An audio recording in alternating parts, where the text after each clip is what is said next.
Now, Lloyd Austin and Antony Blinken on their way here this week. What comes out of that, do you think, Joe? Well, the fact that they're here is a big deal. You got the Secretary of Defense and the Secretary of State. These are people who sit in the president's cabinet, are coming to Australia. I think Australia gets an enormous amount of attention these days. I mean, there was a time when I arrived here, you barely saw an ambassador who was a career ambassador. Mostly you had Cadillac dealers that knew Richard Nixon and things like that. This is a big deal.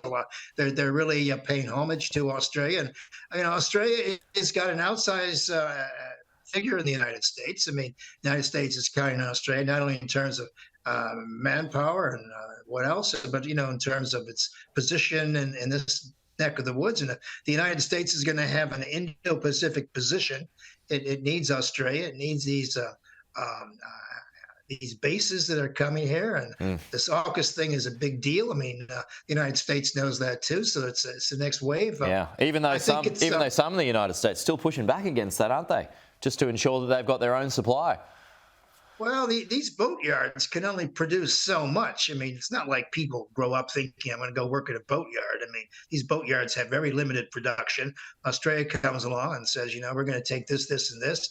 And the United States wants to sell them these things. And this AUKUS thing is going to take about 30 years to mature, but you got to start somewhere. But I think Austin, who's a very impressive Secretary of Defense, and Antony Blinken, I think is a little bit out of his league sometimes when he goes up against the Chinese and the Russians. He's a very cool type of diplomat, and they're showing their respects to Australia. And look, Australia needs all the friends it can get. I thought, years ago, I thought that Australia's strength lies in its position in the corridors of power. Australia plays the role for all it's worth. But Henry Kissinger hasn't made it this far, Joe.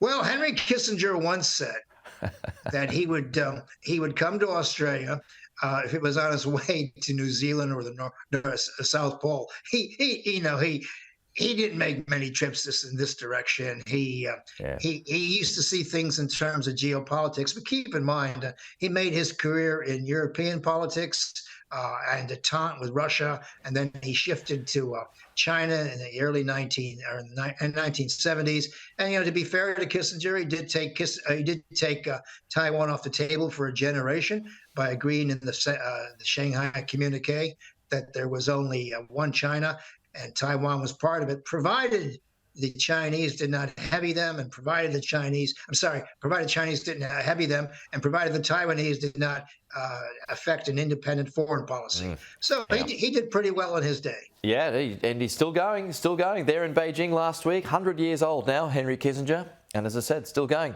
Appreciate that, Joe. Thank you.